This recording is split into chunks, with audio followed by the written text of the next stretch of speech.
Hey everyone, we're about to dive into one of the biggest questions there is. What really makes us, well, us? We're all this incredible mix of quirks, feelings, and histories that makes each of us completely unique. So just for a second, really think about it. What makes you, you? Is it your sense of humor? The way you look? That deep inner voice that tells you who you are? It's a question we all wrestle with, and the answers are so much more wild and interesting than you might think. Because the truth is, your story, the blueprint for who you are, doesn't start the day you're born. Nope. It starts way earlier, during this incredible journey that takes place long before you ever take your first breath. So let's start right there, in our first chapter, Forged Before Birth.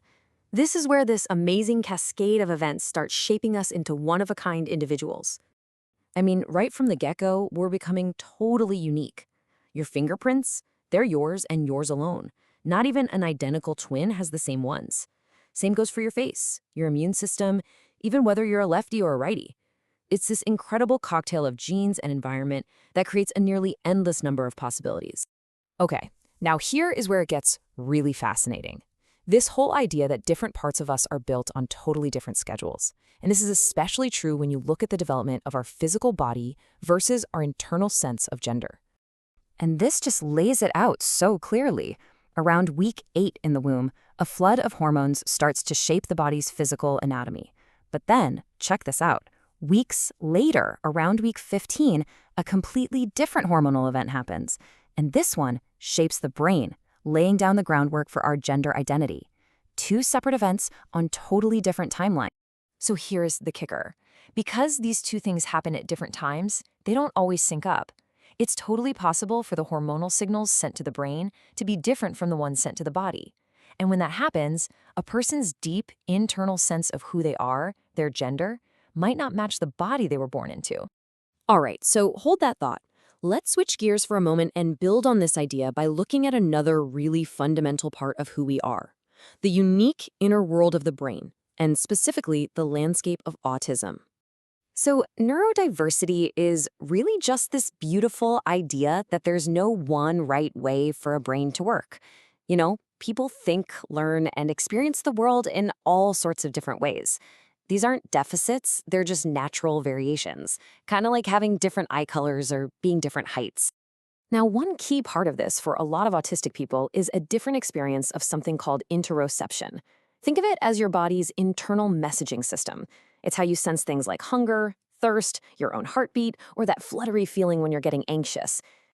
And this quote right here shows just how big of a deal that can be. For some autistic people, that internal messaging system can be a little quiet.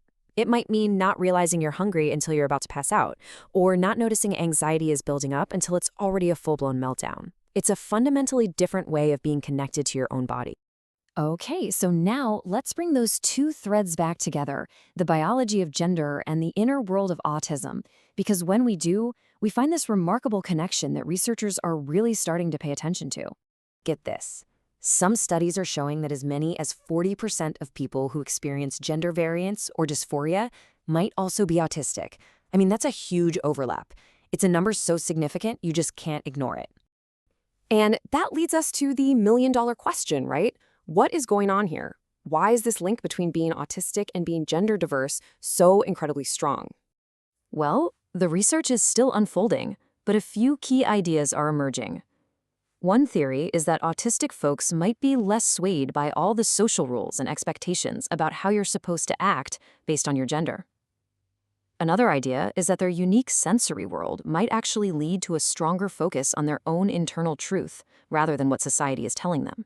And you can really hear this in the words of autistic author Dr. Wen Lawson. They talk about how it can take a long time to untangle everything. For years, they thought certain feelings of discomfort were just part of being autistic. It was a journey to realize, no, that's something different. That's gender dysphoria. So this brings us to what this all means in the real world. Why is this understanding so critical? Because this isn't just a fascinating topic for discussion. It has a massive impact on people's lives and their right to just be. See, autistic trans people often find themselves stuck at the intersection of two really damaging prejudices. There's transphobia, of course, but then there's also ableism. This idea that just because someone is neurodivergent, they can't possibly know their own mind or their own identity. And this creates these heartbreaking barriers to getting help. You have medical professionals who, maybe out of ignorance, will dismiss a person's gender identity as just a symptom of their autism. And that can lead to them being denied essential, life-affirming healthcare. And the human cost of all this misunderstanding, it's just staggering. Look at this data from Australia. Neurodivergent queer youth are attempting suicide at a rate 5 times higher than their peers. 5 times. This is a full-blown mental health crisis, and it's being fueled by a lack of acceptance and support. So what's the answer? Well, as Dr. Lawson puts it so powerfully, it comes down to unwavering love and support. It's not just a nice gesture, it is quite literally life-saving. To listen, to believe someone, and to affirm who they are, that's everything.